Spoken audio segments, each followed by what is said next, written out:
ایک بھی ایسا نہیں ہے جو بھائیوں کی طرح ٹیبل پر بیٹھ کر حل نہیں ہو سکتا تھا. وہاں قطعی طور پہ فوج کشی کی ضرورت نہیں تھی, وہاں قطعی طور پہ رینجر بھیجنے کی ضرورت نہیں تھی, وہاں کوئی تشدد نہیں ہو رہا تھا, کوئی گولی نہیں چل رہی تھی, کہیں کوئی پتہ تک نہیں ہلا تھا, پورا من ہجوم تھے. ٹھیک ہے, جلسوں جلوسوں میں الٹی سیدھی باتیں بھی لوگ کرتے ہیں. میں باتوں کی نہیں کہہ رہا ہوں کہ کوئی الٹے سیدھے ممکن ہے نعرے بھی لوگ لگاتے ہیں. اور پھر ایسے مظاہروں میں آپ نے بھی ساری زندگی صحافت کی ہے, آپ کو پتا ہے کہ ایسے مظاہروں میں کچھ ایسے لوگ بھی آ جاتے ہیں جو خواہ یعنی غلط باتیں کرتے ہیں, ان کو بدنام کرنے کے شامل کروائے جاتے ہیں. میرا تو یہ اور میں آئی ول ناٹ بی سرپرائز کہ ایسا وہاں بھی ہوا ہوگا. لیکن جو ایز اے پولیٹیکل ورکر میں جو چیز سمجھتا ہوں اس ملک میں رہتے ہوئے بھی, وہ یہ کہ جو موب مینٹالٹی ہوتی ہے, جو مظاہرین کا جو رویہ ہوتا ہے, اس کے مقابلے میں اسٹیٹ رسپانس جو ہوتی ہے وہ بڑی ناپی تلی ہونی چاہیے. بالکل, اس کو تو ٹٹ فور ٹیٹ تو نہیں ہونا چاہیے, وائلنس تو ہونا ہی نہیں چاہیے. اگر بالفرض خدا نخواستہ مظاہرین پتھر پھینکتے ہیں تو سیکورٹی کا یہ کام تو نہیں ہے کہ وہ بھی ان کو پتھر پھینکے یا ان کو گولی مارے.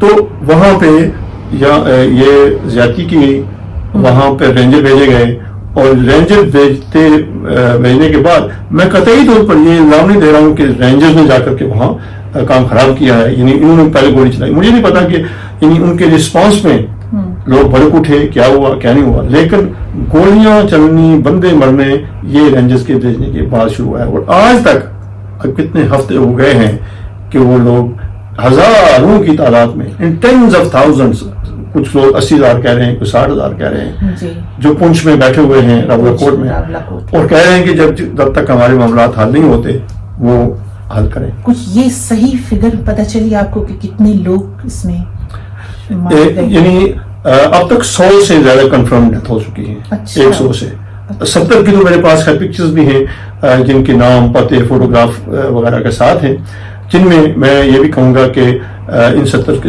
علاوہ کچھ لوگ جن کا تعلق فورسز سے ہے, پولیس والے یا رینجرز یا بھی اس میں شامل ہیں جن کی جانیں گئی. لیکن میں یہ کہہ رہا ہوں کہ دونوں اطراف سے یہ ہمارے بچے ہیں.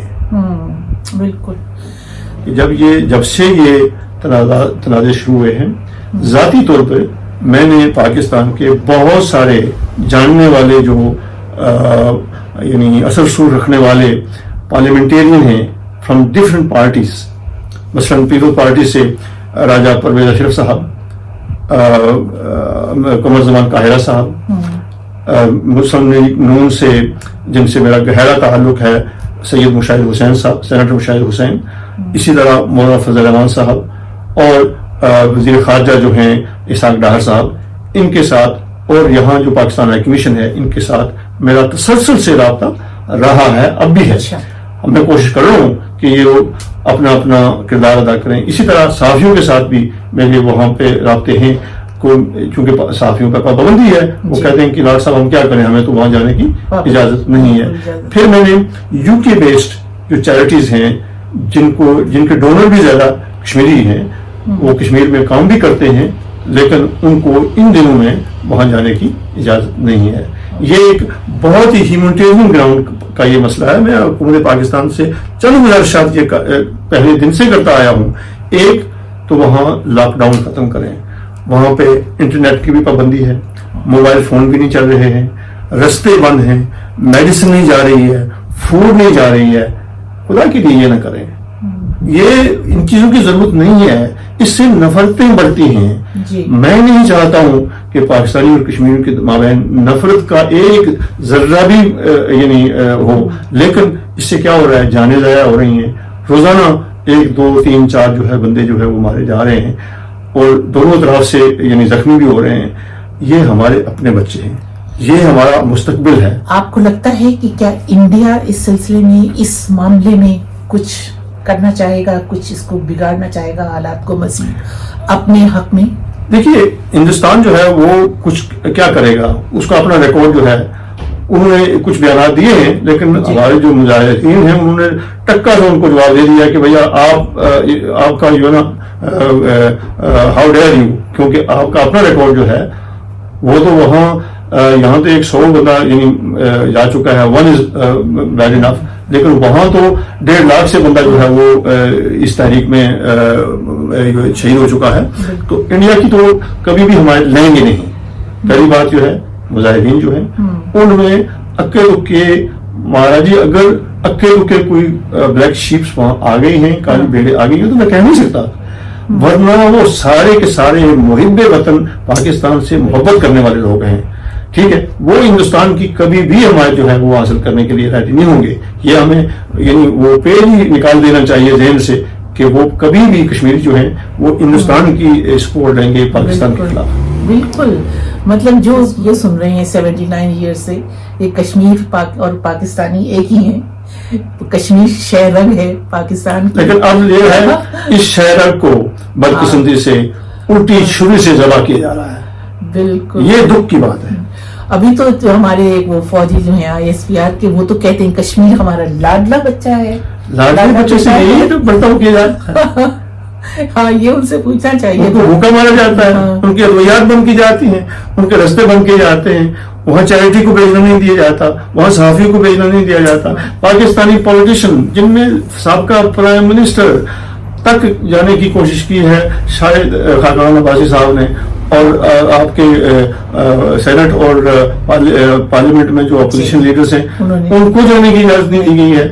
یہ تو بالکل مقبوضہ کشمیر بنا دیا انہوں نے، وہاں بھی نہیں اجازت کی. یہ لوگ چاہتے ہیں، یہ اندر لوگ ہیں، بیٹھ کر کے ان لڑکوں کو سمجھاتے ہیں، خود بھی گورنمنٹ کو سمجھاتے ہیں، رستہ نکل آتا. تو یہ جو 12 نشستوں کا مسئلہ ہے، آپ کے نزدیک اس کا کیا حل ہے؟ دیکھیے، کوئی بھی ایسی چیز نہیں جو بیٹھ کر کے حل نہیں کی جا سکتی. ابھی جو ان کا بیانیہ میں جو آخر میں نے سنا ہے اس کے کمیٹی والوں کا، ان کا یہ کہنا تھا کہ ابھی جو یہاں سے قمر رضا صاحب جو گئے تھے اوورسیز پاکستانی فاؤنڈیشن والے، ان کے اور ان کے درمیان جو سمجھوتا ہوا تھا وہ آلموسٹ کمپلیٹ ہو چکا تھا، صرف سگنیچر ہونے باقی تھے، لیکن سگنیچر ہو کر کے واپس نہیں آئے. لہذا ایون 12 سیٹوں پہ بھی کوئی نہ کوئی اس کا حل نکل چکا تھا یا ہو سکتا ہے. دیکھیں نا، 12 کے بجائے یعنی ایک پہلی چیز 2-3 چیزیں جو ہے نا وہ میں کلیئر کرنا چاہوں گا، کیونکہ آپ کی توجہ سے یہ چیزیں بہت ضروری ہے کہ لوگوں تک پہنچیں. بالکل، ایک تو یہ ہے کہ اکثر اوقات لوگوں کو یہ کہا جاتا ہے دیکھو جی پاکستان میں بجلی کتنی مہنگی ہے، ہم 4 روپے کی ان کو دے رہے ہیں. اگری کیا ہے، ویری گڈ، بہت اچھا کیا آپ نے، لیکن دوسری طرف پاکستانی عوام کو کشمیریوں کے خلاف مت کیجیے یہ کہہ کر کے، اس لیے کہ پاکستان کے آئین کے تحت جس صوبے سے جس علاقے سے کوئی چیز اگر پیدا ہوتی ہے، گیس ہے، بجلی ہے، تو ان کو اس کا 50% پروفٹ دیا جاتا ہے. آزاد کشمیر کو کچھ بھی نہیں دیا جاتا. منگلا ڈیم آزاد کشمیر میں ہے، نیلم جھیلم آزاد کشمیر میں ہے. ہم پاکستان، ہم نہیں، میں کہتا ہوں کہ جو کشمیری ہیں وہ پاکستان کی ضرورت کی 30% جو ہے بجلی کی ضرورت پوری کر رہے ہیں. ان کو اس بجلی سے پیدا ہونے والی جو آمدنی ہے اس میں سے حصہ نہیں ملتا. تو اگر آپ نے 4 روپے دے دیا تو کون سا بڑا تیر مارا ہے، سمجھے؟ یعنی ان کو اگر وہی واٹر چارجز ہی دے دیں تو ان کو تو آپ کی مدد کی ضرورت ہی نہیں ہے. سارا 45 لاکھ کی آبادی ہے، آپ کے تو بڑے بڑے شہر ہیں، ڈائریکٹ 3 کروڑ کو تو ایک شہر ہے، وہ چھوٹی سی آبادی ہے، وہاں کوئی انڈسٹری نہیں ہے، کچھ نہیں ہے، بجلی تھوڑی سی خرچ ہوتی ہے وہاں پہ. ان کی کھپت ساری جو ہے وہ 300 میگا واٹ ہے، جبکہ ان کو جو پیداوار ہے وہ نیلی 4000 میگا واٹ ہے. تو ایک تو یہ چیز.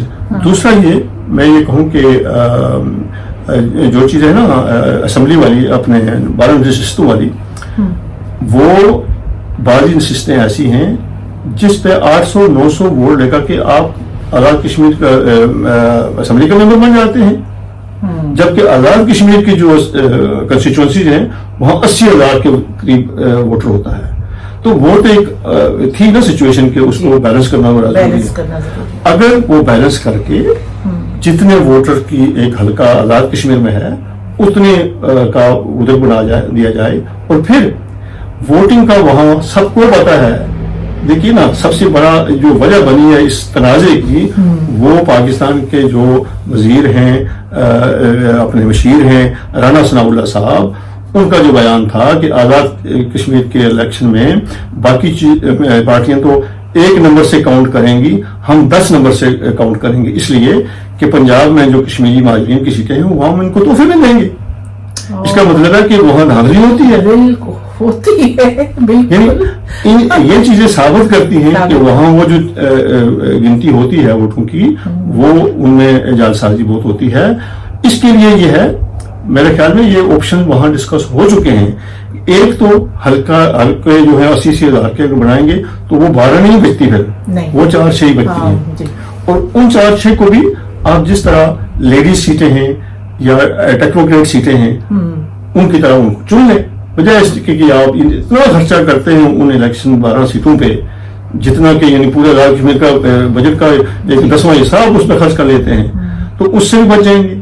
اور یہ چیزیں قابل یعنی حل ہیں بالکل. یعنی میرے کہنے کا مطلب یہ ہے کہ خدا کے لیے کوئی بھی جو پاکستانی حکمران, فوجی بھائی, کوئی بھی سن رہے ہیں, میں نے خط لکھا ہے صدر زرداری صاحب کو بھی, وہ میں پبلک کر چکا ہوں. میں نے خط لکھا ہے فیلڈ مارشل صاحب کو بھی, وہ بھی میں پبلک کر چکا ہوں کہ میں یہی درخواست کی ہے کہ خدا کے لیے یہ جو ایکسٹرا فوج آپ نے بھیجی ہوئی ہے, ایک بات بہت کلیئر سن لیں, کشمیری جو ہے پاکستان کی فوج سے محبت کرتے ہیں. وہ یہ نہیں کہتے ہیں کہ آپ اپنی فوجیں یہاں سے واپس کریں. مطالبہ یہ ہے کہ جو ایکسٹرا فوج ابھی بھیجی گئی ہے, ایکسٹرا یہ جو سیکورٹی فورسز بھیجی گئی ہیں, رینجرز بھیجے گئے ہیں, ان کو واپس کرنے کا ہے. یہ کوئی غلط فہمی یا کشکار نہیں. میں جانتا ہوں بہت سارے لڑکوں کو, براہ راست تو میری کسی سے میٹنگ نہیں, لیکن مجھے پتا ہے کہ وہ ان میں سے کوئی بھی موجودہ حالات میں یہ نہیں کہتا کہ خدا نہ خواستہ کہ آزاد کشمیر سے پاکستان کی فوجیں نکل جائیں. اگر واپسی کی بات کرتے ہیں تو یہ ایکسٹرا رینجر وغیرہ جو پولیس وغیرہ جو بھیجی ہے آپ نے, اس کو واپسی کی باتیں کریں. ایک یہ کریں, رستے کھولیں, دعائیں اور ادویات اور خوراک جو ہے اس کی ترسیل جانی چاہیے, اور انٹرنیٹ کا ہے وہ کھولیں, وہاں پہ موبائل فون جو ہے وہ بحال کریں, اور لوگوں کا آنا جانا, یہ چیریٹیز کو آنے جانے دیں, صحافیوں کو آنے جانا دیں, سیاستدانوں کو آنا جانا دیں, اور بیٹھ کر کے اس معاملات کو حل کریں. تو لارڈ صاحب آپ خود سوچ رہے ہیں, آپ خود چلے جائیں وہاں پر اور خود لوگوں سے ملیں اور وہاں جائیں آپ راولا کوٹ اور پونچھ؟ نہیں, اس کا میں یہ بہت سارے لوگوں نے کہا, میں یہ بہت ضروری آپ نے بات کیا ہے. بہت سارے لوگوں نے مجھے یہاں سے کہا کہ آپ جائیں. دیکھیے, ہم برٹش پارلیمنٹرین ہیں, ہمیں یہاں کے فورن آفس سے اجازت لے کر کے کسی ملک کا دورہ کرنا پڑتا ہے. ایوری مومنٹ ٹریول ایڈوائس جو ہے فورن آفس کی وہ یہ ہے کہ انلیس کے بہت ہی ضروری ہو, اسینشیل ٹریول کے علاوہ پاکستان کی آزاد کشمیر میں جانے کی ہمیں اجازت نہیں ہے, لہذا ہم نہیں جا سکتے. اور پھر ویسے بھی ہمیں وہاں جا کر کے کیا کرنا ہے, جو کوئی حل کرنا ہے وہ آزاد کشمیر گورنمنٹ کے بہت سارے متعلقہ معاملات ہیں, اور باقی رہتے جو ہیں وہ پاکستان گورنمنٹ سے ہیں. آپ مل بیٹھ کر کے کر سکتے ہیں. یہاں پہ ہماری جو APPG ہے 2 دفعہ ہم مل چکے ہیں اپنے وزراء سے, یہ کہہ کر کے کہ پاکستان گورنمنٹ سے کہیں جی کہ اتنا ہی کہ یہ جو چیزیں میں نے کہی ہیں نا, یہ ان پہ عمل کریں اور یعنی بیٹھ کر کے معاملات حل کریں. ہم صرف اور صرف یہ بیٹھ کر کے معاملات کو حل کرنے کی بات کر رہے ہیں.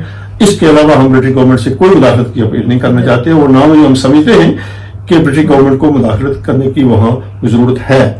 ہاں, اگر یہ قتل و غارت جاری رہی, آج تک میں نے ہاؤس اور لارڈ میں آزاد کشمیر کے معاملے پہ کبھی کھل کر بات نہیں کی, لیکن ابھی چھٹیاں ہیں, چھٹیاں ہونے کے بعد یہ اگر حل ہو جائے, ان دنوں میں حل ہو جائے, ورنہ ہاؤس اور لارڈ ہاؤس کامن میں ریگولر پاکستان ڈسکس ہوگا, آزاد کشمیر ڈسکس ہوگا, جو کہ بہت انفارچونیٹ ہوگا, بہت ہی انفارچونیٹ ہوگا. کیونکہ میں نہیں چاہتا ہوں کہ میں اٹھ کر کے پارلیمنٹ میں کھڑا ہو کر کے کہوں کہ پاکستانی ظلم کر رہے ہیں کشمیریوں پہ, لیکن جو کچھ ہو رہا ہے وہ اس کے علاوہ کچھ نہیں ہے. بہت بہت شکریہ لارڈ قربان حسین آپ کا ہمیں وقت دینے کے لیے. اور دوستوں, آپ لوگ یہ پوری سن کی گفتگو